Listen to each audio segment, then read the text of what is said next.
Listen closely. I'm going to divorce you and marry Michelle. There's an age difference, but Dad is rich and kind. I'll be happy, so please divorce him for my sake. Are you listening? I had suspected something before, but it seems that my husband Patrick and our daughter Michelle were indeed romantically involved. Marry Michelle?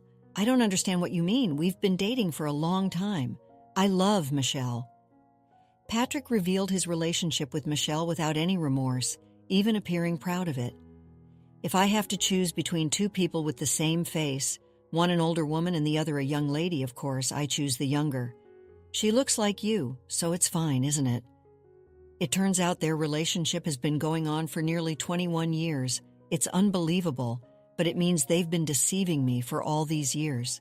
Patrick is 57 and Michelle is 39. Despite the significant age difference, it seems to make no difference to them. Seeing my shocked expression, the two of them laughed out loud as if they found it amusing. Giving Patrick the benefit of the doubt is one thing, because our marriage had turned cold a long time ago, but what hurt more was the betrayal by my daughter, Michelle, whom I had raised with all my effort. So, I decided to reveal a certain truth to her that I had kept hidden until now. Upon hearing it, Michelle instantly turned pale. My name is Samantha. When I was 29 years old, my husband, who was healthy and still in the prime of his working life, tragically died in an accident. In my grief, I knew I had to keep going because of my only daughter, Michelle. To support Michelle, who was just 10 and feeling insecure after suddenly losing her father, I worked tirelessly. Although there was some financial support from my parents, I couldn't rely on it forever, so I juggled multiple jobs to make ends meet each month. I worked at a cafe during the day and at a bar at night. During the day, Michelle stayed at daycare, and at night, she would go to my parents' house. Though I didn't want to make her feel lonely, my job necessitated cutting down on our time together. On the few days off I had, I spoiled her as much as possible, buying her favorite things and taking her to places she wanted to go. That was what kept me going.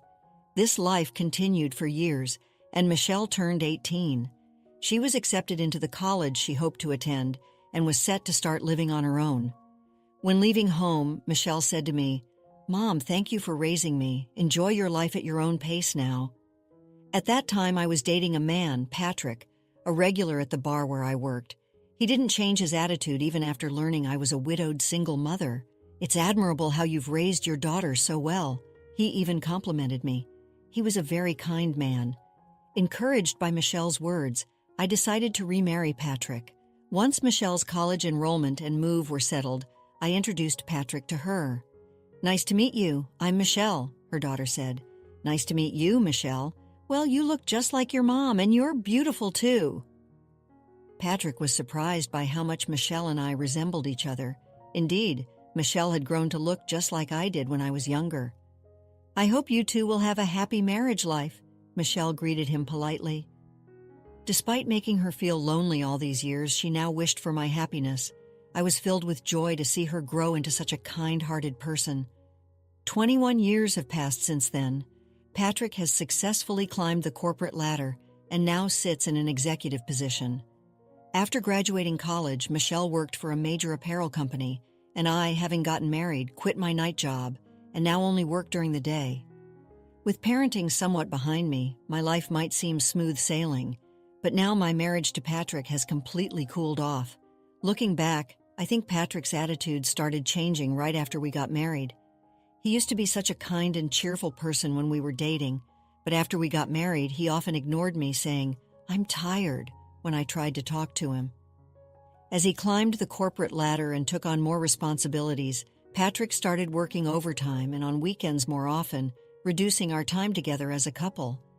Strangely though, while he was cold to me, whenever daughter Michelle, who lived on her own, came to visit, Patrick would welcome her warmly. "No way, Dad is being weird, really?" Because back then, today too, in front of me, they were talking about something I couldn't understand. The way he acted so differently with me made me feel alienated. Normally, it would be wonderful that Michelle and Patrick got along so well, but their overly close behavior made me suspicious. He hardly ever talks to me, usually. Am I jealous of Michelle? To anyone, the closeness between Patrick and Michelle seemed odd, and my premonition would prove correct. Hey, Samantha, are things going well with Patrick? When I visited my parents' home after a long time, my mother asked me with a complex expression. I had never discussed my marital discord with Patrick with her. I didn't want to worry her unnecessarily. What's up all of a sudden? I was torn about staying silent, but actually my mother seemed resolved as she began to reveal a certain truth to me. Despite being nearly 80, my mother was still physically strong and often enjoyed going out to the city on her own. Yesterday, she had taken the train to a town a bit far away to shop there. She said she saw Patrick with someone. I saw Patrick walking arm in arm with Michelle. I hate to say it, but it was a suspicious vibe and it made me feel uneasy. Wait a minute, that can't be right. Patrick is in Germany right now. He shouldn't be in the U.S. Patrick had been away on a business trip to Germany since yesterday. I thought it must be a case of mistaken identity by my mother, but she insisted that it was Patrick and Michelle she saw. At first, I thought I was mistaken too because they looked so much alike. Look at this. My mother took out her phone, pressed some buttons, did some navigating, and then showed me the screen. There indeed were Patrick and Michelle walking arm in arm. How can this be? Why? Oh my! I knew it wasn't a mistake. What could this mean? Why was Patrick, who was supposed to be on a business trip in Germany, walking so intimately arm in arm with Michelle? On paper, the two are parent and child, but they share no blood relation, and in the photo they looked more like lovers than parent and child. Could they be hiding something from me? No, that can't be. I couldn't bear the thought, but it sent shivers down my spine. I had to find out for sure, so I immediately called Patrick. After several rings, a disgruntled Patrick answered, "What's the rush? I'm still outside. If it's not urgent, let's talk later." Hey, where are you now? You're on a business trip, right? Of course, I just arrived at the airport in... However, listening closely, it didn't seem like Germany at all. The conversation and announcement I unexpectedly heard were all in English. Hey, I just heard English. Are you really in Germany? Oh, well, that was a colleague's voice. Others are here on the trip too. We're about to go through customs. I'm busy, so I'm hanging up. Patrick hung up the phone unilaterally, flustered by my pointing out that his behavior was suspicious. Following that, I gave Michelle a call. Hello, what is it, Mom? Michelle answered my call with a very normal demeanor. Hey, Michelle, where are you right now? I asked Michelle the same question I had asked Patrick. Oh, where? I'm out eating with a coworker, but what about it? Michelle's tone was utter calm. No, it's nothing. Sorry for calling suddenly. I hung up the phone. Michelle seemed far from lying, but I noticed something. The lively music and announcements floated in the background while I spoke with Patrick earlier. The same sounds were in the background of Michelle's call. Just as my mother said, the two were secretly together at the same place. I was sure of it. Days passed with this uneasy feeling, and Patrick's 60th birthday was approaching. The plan was to host a birthday party at home with Michelle invited. I was reluctant to meet Michelle, considering my suspicions about their relationship, but I couldn't just cancel the gathering abruptly, so I suppressed my feelings and prepared for the birthday. On the day, Michelle arrived as scheduled. Here you go, a gift for Dad. You said you liked this before, right? I found it at the store and thought you'd be pleased. Michelle handed Patrick a bottle of wine, indeed his favorite brand. Oh, you remembered. I'm delighted. Let's drink it together right away. Hey, Samantha, hurry up and get the food ready. Contrary to his behavior with Michelle, Patrick treated me almost like a maid. Even as we sat down at the table to start eating, the two of them flaunted how well they got along. Hey, when did you two get so close? It feels unusually close, doesn't it? I couldn't hold back anymore and spoke sarcastically. Then Patrick smirked maliciously. Hey, what's the matter? Are you worried? Well, it's a good opportunity. I think it's time I told you the truth. While acting all mysterious, Patrick pulled a piece of paper from his pocket and thrust it in front of me. It was a divorce paper, already filled out with the signature of Patrick. I'm sick of living with you. Let's get divorced, huh? You can't just spring this on me all of a sudden. Ignoring my confusion, Patrick and Michelle began to say something unbelievable. Listen closely. I'm going to divorce you and marry Michelle. Marry Michelle? Why? Why all of a sudden? I don't understand. It's not sudden. We've been dating for a long time. I love Michelle. It seems Patrick and Michelle indeed had a romantic relationship. Patrick was not the least bit remorseful. He seemed almost proud as he disclosed his relationship with Michelle. If I have to choose between two people with the same face, one older and one younger, it's obvious I choose the younger one. Patrick said that from the first time he met Michelle, he fell for her, not me. The relationship started right after we got married almost 21 years ago. It's unbelievable, but it means they've been deceiving me all these years. Patrick is 60 and Michelle is 39. Despite the significant age difference, it seems to make no difference to them. Unlike you, the nagging old lady, Michelle is kind and above all young. She looks like you, so that's good enough. It wouldn't be an exaggeration to say I love you too. It's actually for the better. There's an age difference, but Dad is rich and kind. I'll be happy, so please divorce him for my sake. Are you listening? Stunned into silence by what was happening, Michelle laughed at me mockingly. Can't even speak, huh? That's right, now you just have to spend a miserable old age. It can't be helped. Anyone would prefer the younger one if the faces are the same. They laughed uproariously, amused by my shock. Patrick was the least of my problems.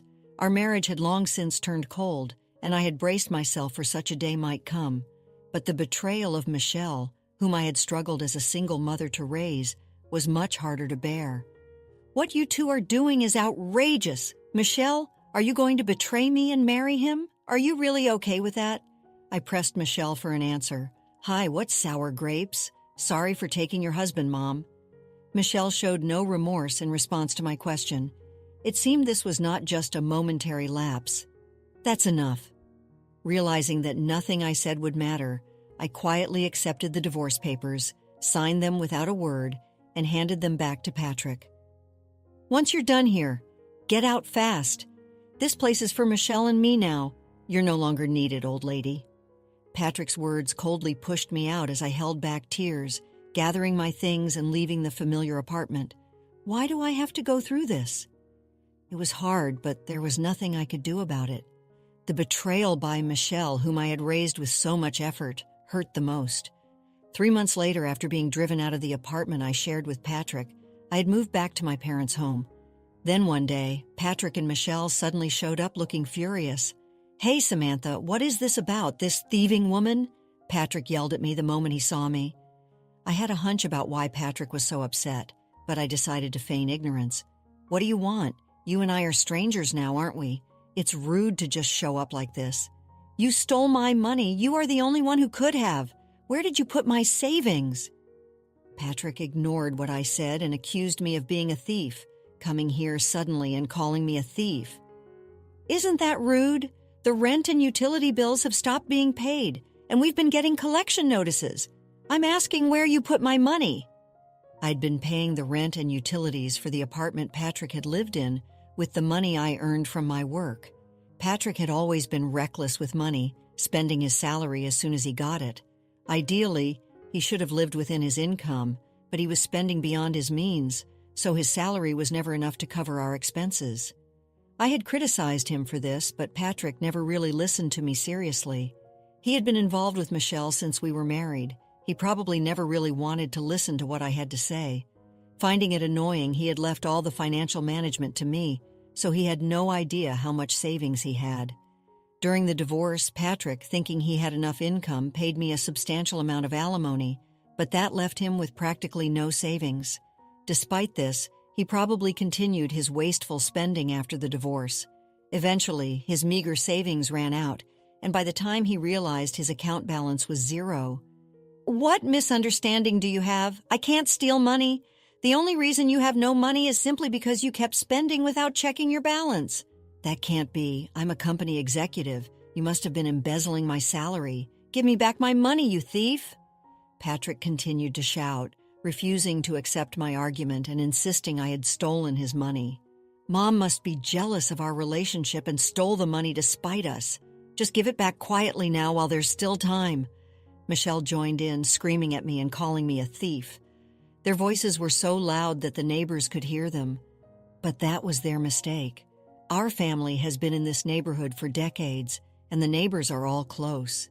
They are so familiar with each other that they notice any unusual disturbance, and it seems one of the neighbors finally called the police. From a distance, I could hear the sound of a police car siren. What, the police? Why? Startled by the sudden arrival of the police, Patrick finally realized that his actions were inappropriate and began to panic. The police car stopped right in front of the house, and a police officer ran the intercom, presumably to ask about the situation. "It's not what it looks like. I just came to ask where the missing money is. We received a report of threatening loud voices coming from here. You weren't just talking. What you were doing was intimidation. We'll need to hear the details, but not here. We'll talk at the police station." My mother let the police into the house, and Patrick started to make excuses, but the officer insisted on taking him to the police station. Cunningly, Michelle tried to escape alone through a window to the backyard, but was spotted by a police officer and ended up being caught. "I just came to see my mother.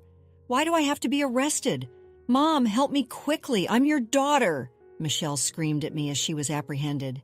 "Is she your daughter?" the police officer asked, clearly puzzled, but I shook my head to deny her words. "No, she's not my daughter. She's my niece, and now she's just a stranger who broke into the house and caused a ruckus. Please take her away." Without any doubt at my words, Michelle's face turned to shock. "Wait, what? Mom? Not your daughter? A niece? What does that mean, Mom?" I had never intended to reveal the truth to Michelle. It was a secret I had hoped to take to the grave, but I could no longer show any restraint towards Michelle, who hurt others with her selfish actions. The truth is, Michelle was not my child, but the child of my biological twin sister, Lauren. Lauren had rebelled against our parents in her student days, running away from home with a man she met in town. After giving birth to a child, Lauren was abandoned by the man and returned home, but our parents refused to take her back, declaring, "You are disowned." Lauren considered placing the child in an orphanage, but I, already married and unable to have children, felt pity for Michelle and decided to adopt her. Michelle and I, being aunt and niece, naturally resemble each other. Against my parents' wishes, I decided to raise Michelle in place of Lauren. "Why did you keep this a secret all this time? Help me, Mom." As Michelle was being pushed into the police car, she continued to scream at me, but I ignored her cries and watched as the two were taken away. After being severely reprimanded by the police for causing a disturbance, they were briefly detained for questioning before finally being released. Michelle was visibly shocked to learn that I was not her real mother. I revealed all the hidden truths to the released Michelle. Her real mother had abandoned her and disappeared. I explained that even I didn't know who her father was. Michelle hung her head in dejection. "Hey, it's not true, right? That I have another mother?" "Yes, it's true. I've always cared for you as if you were my daughter, but maybe I spoiled you too much." Beside Michelle, Patrick also looked down guiltily. The police had pointed out that the disappearance of the savings was not due to my embezzlement, but because he had spent carelessly without checking his balance. "I apologize for everything up to now. So could you lend us even a little money? We were married after all, please. I may not be your daughter, but we are still a blood-related family, right? Is it okay to just let your family suffer?" Despite their previous actions, they started begging for money again, but both my parents and I expelled them from the house. "Never appear before us again. You are nothing to us, not family or anything." Rejected harshly by us, they then tried to borrow money from Patrick's parents and friends. However, Patrick's reputation as a man who had betrayed his wife and had an affair with her daughter spread, and no one was willing to lend them money. Finally realizing they had to live within their means, they began to live in a small apartment. But then, a woman in her 60s, wearing too young makeup and an age-inappropriate miniskirt, suddenly visited Michelle. This woman, who had abandoned Michelle and been out of contact for years, was Lauren, my twin sister. "Michelle, you've grown up to be a fine adult. I'm your mom. I'm in trouble because I have no money. Take care of me." Startled by the sudden appearance of this unknown woman, Michelle and Patrick tried to send Lauren away. "Your real mother is in trouble. You're my daughter. You should help me." But Lauren forcefully entered the apartment. After being disowned by our parents, Lauren never settled into a steady job, instead moving from one worthless man to another, and now she's drowning in debt. She came to the apartment because I and our parents had previously told Lauren where her daughter Michelle was living. Recently desperate for money, Lauren had visited our elderly parents for the first time in decades to ask for money. That's when I suggested, Why don't you ask your real daughter? And gave her Michelle and Patrick's apartment address. What's the deal? You abandoned me and now you show up claiming to be my mother? Get out. Huh, I'm not leaving. I'm your real mother, so it's only natural that you should support me, right? They began yelling and arguing. Despite Michelle's resistance, Lauren forcefully settled into the apartment where Michelle and Patrick were living. Patrick ended up using most of his retirement savings to pay off Lauren's debts, and now he had to support her as well. After retiring, Patrick had to work part-time at construction sites and security companies to make ends meet, pushing his aging body to earn income. Michelle also reluctantly started working at night, but all her earnings were taken by Lauren. The money they earned from their jobs was taken by Lauren. Eventually, tired of his earnings being spent on the constantly fighting mother and daughter, Patrick seems to have disappeared. Michelle, left behind, is forced to live with her mother, Lauren. Michelle will likely continue to be exploited by her mother. While I feel sorry for her, I've come to think that this is perhaps for the best.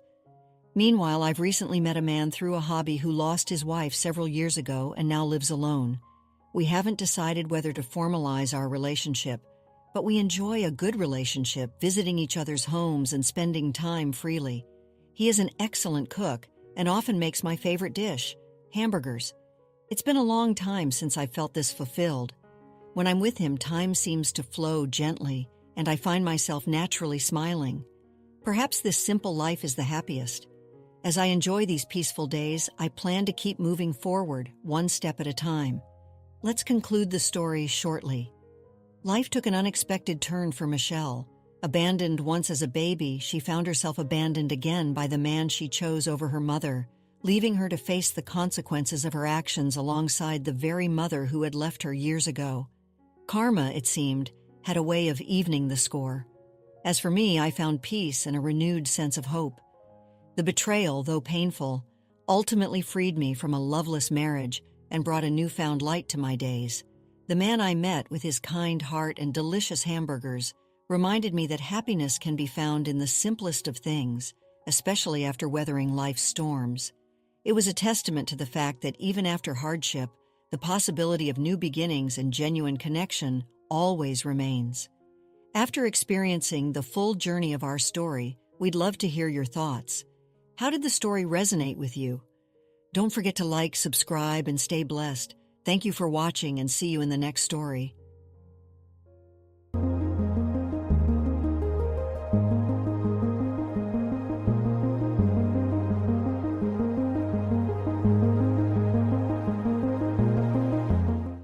All right, everyone's presentations are done. Nick, the manager, said as he tried to move the discussion forward. Excuse me, I haven't. I recently found out something. Nick interrupted me and began to speak. There's apparently someone in this department who didn't graduate high school and is just a part-timer. Meetings should be for employees only. Absolutely right. His lackey, Mike, of course, agreed with Nick. I'm leaving. After leaving the meeting room, I started to shut down my computer. I noticed that an email had arrived, not in my personal inbox, but in the company's shared email. Thinking, there's no point in speaking up, no one will listen, I went home quietly. The next day, I heard a commotion from Nick's desk. He was staring at his computer screen, his face pale. Nick! Is something wrong? Mike looked at the screen with him. And he turned even paler than Nick. Why is he so angry? Knowing the reason for Mike's distress, I thought to myself, serves them right. My name is Adam. My mother passed away when I was in the 9th grade, and I was raised by my father. Well, you could hardly call it being raised. After my mother passed, my father changed. He drowned his sorrows in alcohol, and though he still went to work, he squandered our living expenses on horse racing. Because of that, I had to start working part-time as soon as I entered high school. Every month, I went to the convenience store with bills in hand that couldn't be auto-deducted from my father's account. Even though I endured it because I didn't want to be alone, I reached my limit in my second year of high school and dropped out. I found a live-in job at a distant inn. Thank you for everything. The day I left home, my father, still staring at the TV, spoke. Take care. That was our last conversation. Back then, 18 wasn't the age of majority, so I needed my father's permission to work, and I couldn't hide my place of employment. Yet, my father never visited me even once. I kept working just to survive, and before I knew it, I was 42. Years of hard work paid off, and I was transferred to the headquarters. I was thrilled to be recognized by the company, as I thought I'd be working in the field until retirement due to my lack of formal education. Listen up. Our work can change the future of our employees. Don't drag us down. On my first day after the transfer, Nick, dressed in an expensive suit, spoke sternly. There was a reason for this. Our inn was located in a prominent tourist destination, known so well that everyone in the state could sing its commercial jingle. At its peak, we had 5 locations within the state. But that was long ago. Due to financial difficulties and aging facilities, only the place where I had worked for many years and the original establishment remained.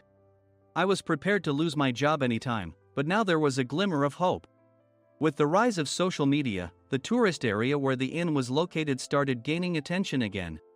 Depending on how hard the sales department, where I was transferred, worked, we could either thrive or be forced to give up this prime location to the new hotel chains continuously popping up. For Nick, who had switched careers from another industry to strengthen our sales, this was a battle he couldn't afford to lose. I understood why he had to be strict. I will do my best. Nick sneered at my enthusiastic declaration. Did you not hear what I said? I'm sorry. I thought I was listening carefully. Out of habit from years of customer service, I apologized reflexively, though I had no idea what had offended him. Someone was watching me with a smirk. In this department, there are those who are expected to excel and those who have been shoved here because they have nowhere else to go. You are the latter. It was Mike, the section chief. He's 7 years younger, at 35. But he was called to headquarters much earlier than I was and had been moving around within the headquarters ever since. I'm not jealous, but I can't accept that he's my boss. Graduating from a prestigious university, he has an unusually high pride and caused many problems as a newbie, making things very difficult for me when I was the front desk leader. When I found out Mike was transferred to the sales department a month before me, I was disheartened. Mike is right. With just a middle school diploma, there's not much you can do. Don't even think about achieving results. As if I didn't exist, Nick remarked, I'm thirsty. Mike eagerly ran to the coffee maker. It seems Mike is Nick's lackey. I regretted being happy about my transfer to headquarters, wishing I had stayed on site forever. Send a direct mail to every company on this list by the end of the day. Nick only assigned me tasks that even a new graduate could handle. What? There are over 1,000 companies. You want me to send to all of them by today? Yes, if you and your fellow misfits split the work, even those with nowhere else to go should finish by today. I glanced at the employees typing away expressionlessly. They were worn out from customer service, only thinking about leaving on time, or were women reassigned after having children, with zero motivation for work. Even Sam, a new graduate from the same university as Mike, who was supposed to be among the expected achievers, had no enthusiasm for the job, having joined the company wanting to do customer service. I don't care what they say, I plan to quit anytime, he said. Only Nick and Mike were highly motivated, making all the decisions between the two of them. I originally only wanted to work at the inn to survive and had no particular attachment to this job. I swallowed my words, thinking I had no right to reprimand them. About a month after the transfer, Nick told us with a frustrated look. To commemorate the 50th anniversary, we've decided to create a plan exclusive for one group per day. Originally, Mike and I were supposed to come up with it, but our president, Mr. Thompson, insists on hearing everyone's opinions. So, you all get a chance. As Nick explained, Mike began handing out prints. Make sure not to embarrass Nick. If your ideas are half-baked, you'll have to redo them.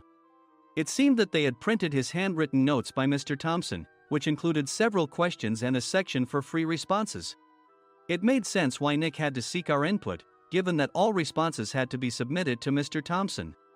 We were given a week to think about it, and a meeting was scheduled to compile our ideas. My plan is to let guests enjoy both the old and modern America. Nick began the presentations. Guests would watch a master confectioner at a nearby traditional sweet shop make sweets in front of them. The welcome drink would be premium tea in a bottle. Nick's plan was certainly attractive. After his presentation, Nick called on us to present in the order we were seated. Just as I stood up for my turn. "All right, everyone's presentations are done." "Excuse me, I haven't. I recently found out something." Nick interrupted me. "There's someone in this department who didn't graduate high school and is just a part-timer." He was likely talking about me. I joined the company as a part-timer and was made a full-time employee when I turned 20. That was 20 years ago, so Nick and Mike probably had no chance to know until recently. Meetings should be for employees only. Absolutely right. After that, Nick kept creating opportunities to solicit everyone's opinions, purposefully excluding me from speaking. The meeting unexpectedly heated up and went past the scheduled end time. A few people asked to leave, and the discussion continued with the remaining few. "Still here?" Normally, you'd leave in that situation. Though I had no attachment to the job initially, hearing kind words from customers made me want to make them happier. For someone like me, with nowhere to go, the inn was my home and customer service was my life. I felt pathetic about my current self. "I'm leaving." I left the conference room and started shutting down my computer. I noticed an email had arrived, not in my personal inbox, but in the company's shared email. Thinking no one would listen to what I had to say anyway, I quietly went home. The next day, while preparing the DM as instructed, I heard a commotion from Nick's desk. In his haste to stand up, he hit his knee on the desk. He stared at his computer screen, his face pale. "Nick? What's wrong?" Mike, thinking he should be the first to rush over, approached Nick while still wearing his coat. He peered at the screen with Nick. And he turned even paler than Nick. Why is he so angry? Who is responsible for this company? Nick, more irritated than ever, asked, and Mike answered without checking. Probably Sam. Sam wasn't there because he was attending a morning training session for new hires. Nick gave up on getting angry and returned his gaze to the screen. They were looking at an email that arrived right after the end of the working day yesterday. Apparently, no one, including me, had checked it before leaving. The email was from a large company that used us for their annual employee trips. The president and executives of that company also frequently used our services personally. President of the company, Mr. Mason himself, had declared that neither he nor his company would ever use our services again. Well, some companies cancel their employee trips or stop using our services due to financial struggles. Let's just move on. Mike kept wiping the sweat from his forehead with a handkerchief. Knowing why Mike was so agitated, I quietly watched their interaction. Do you know how much revenue we get from that company? We can find other guests to fill the rooms, but we'll lose the banquet costs, gift shop revenue, rental car fees, and more. Moreover, the gifts were supposed to be prepared by the traditional confectionery shop involved in Nick's proposed plan. If it's known that we incurred such a huge loss at this critical time, Nick's position in the company would be jeopardized. Nick took a deep breath, seemingly trying to calm himself. All right, Mike. Go to New York right now and apologize to Mr. Mason. What? You're coming with me, right? I have urgent work to do. I trust you, which is why I'm entrusting this to you. Please. Mike, believing Nick's sincerity, agreed with a determined look on his face, saying, yes. That's Nick for you. Even if Mike went to apologize, Nick would shift all the blame onto him if the client didn't change their mind. Well, it was Mike's fault to begin with, so it served him right. About 3 hours later, Sam answered a call from somewhere and repeatedly apologized, saying, I'm very sorry. Everyone watched to see what was happening. After ending the call, he informed Nick with a weary tone. When Mike arrived at the client's company, he only made things worse, further infuriating Mr. Mason. He was demanding, get his boss here immediately. It was no wonder Sam was exhausted, dealing with such a call right after returning from training. What is that idiot doing? All right, Adam, you're coming with me. If sacrificing Mike didn't work, then I must be next. Normally, I'd want to refuse at all costs, but I saw an opportunity in this situation. If I can be of assistance, I'd be happy to join you. I obediently followed Nick, and we flew to New York. When we introduced ourselves at the reception, it became clear how serious the situation was. as the receptionist personally escorted us to the president's office. Angry voices leaked through the door, making both Nick and me uneasy. "Excuse me. I'm Nick, the supervisor.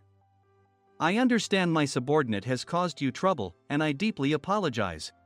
Nick, with his experience in the corporate world, knew enough to offer an apology before excuses. However, his customer service skills left much to be desired. I sighed as I saw Mike trembling like a small dog in the corner of the room. "What kind of training are you giving your subordinates?" Mr. Mason glared at Nick with a red face. The intensity of his gaze made even Nick take a step back.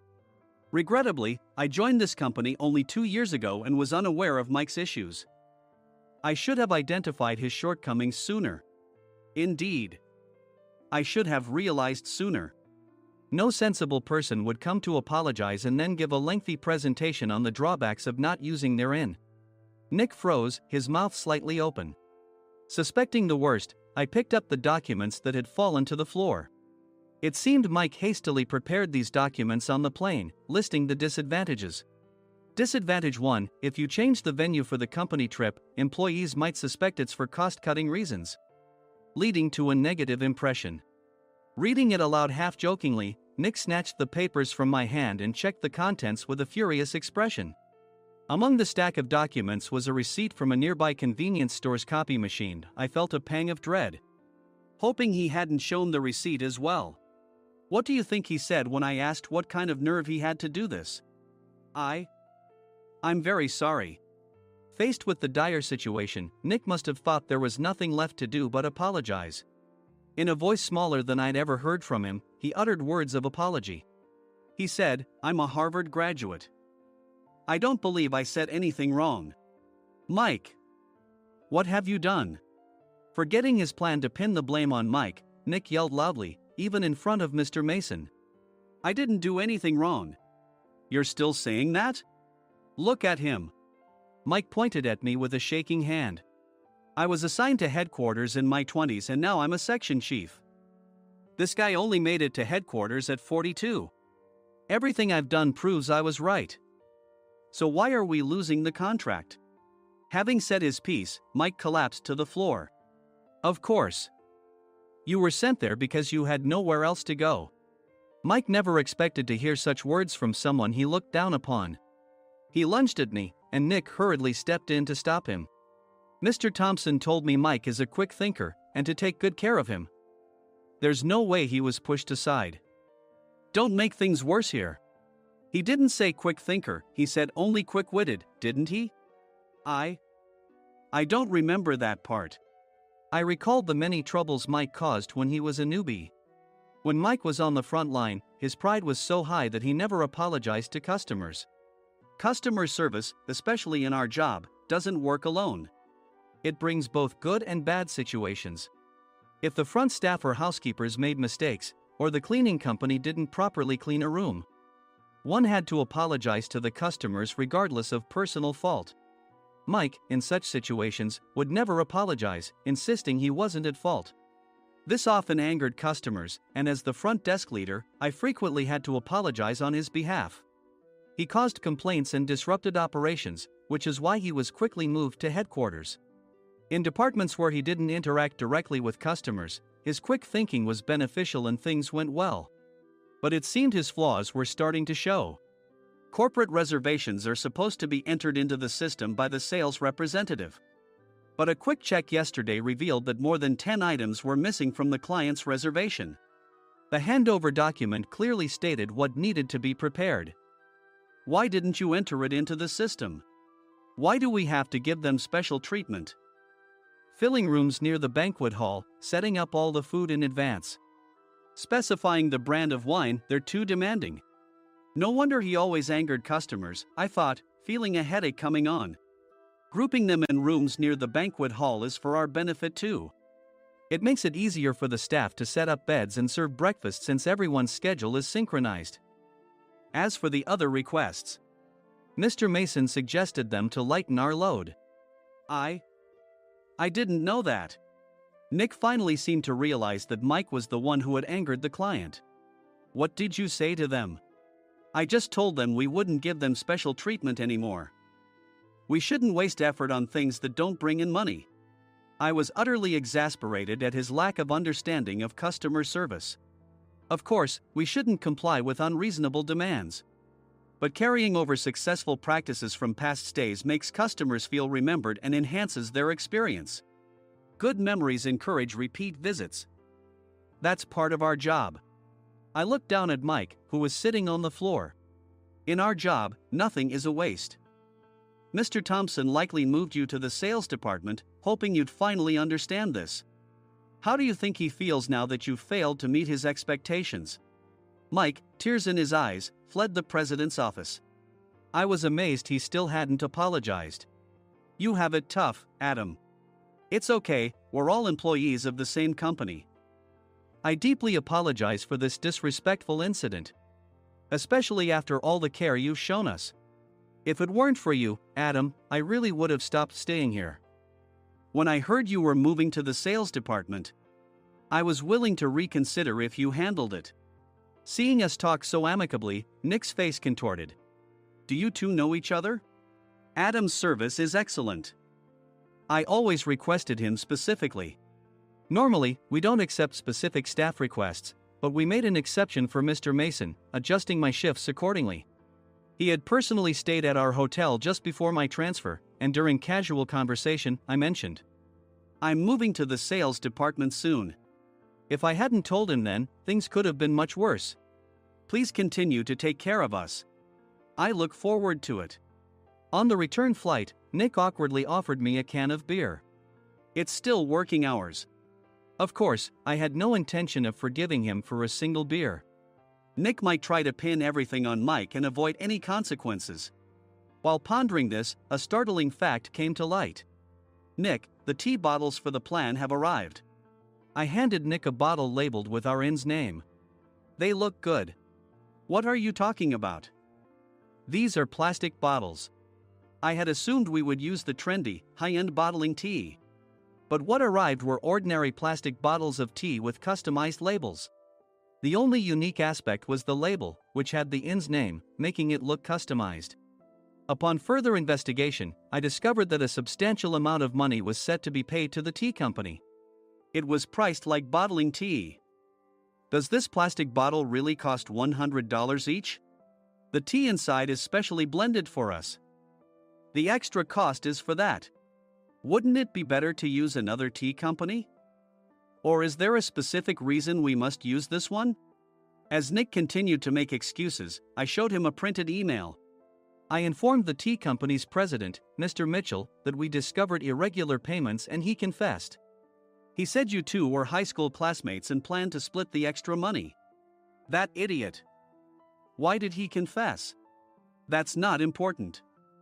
You should worry about yourself, this could turn into a police matter. Opening the bottle cap, I suggested. How about calming down with this tea? It supposedly has a relaxing effect. Nick drank the tea frantically. In the following days, decisions were made about their fates. Mike was reassigned to the General Affairs Department, with no chance of transfer or promotion, as per Mr. Thompson's orders. As for Nick, since the payment to the tea company hadn't yet been made, he narrowly avoided legal trouble.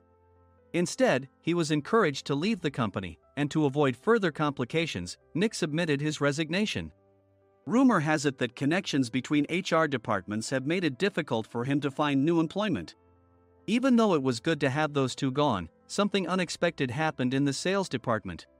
Everyone became motivated and united in refining the 50th anniversary plan. In the end, my plan was adopted. We collaborated with the Tourist Information Center to provide personalized guides. The plan, tailored to the number of guests, was truly special for the 50th anniversary. Hey, is Adam's family coming to stay? I immediately booked that special plan for my family. Sam noticed it on the reservation list and quickly picked up on it. Yes, I'm inviting my father. That's great. I might invite my parents too. I lacked the courage to face my father just as Adam. But here, with the confidence Mr. Mason praised, I felt ready. The 50th anniversary plan was a perfect opportunity to reconnect with my father. I hoped to bring back the days when we could laugh together as we once did.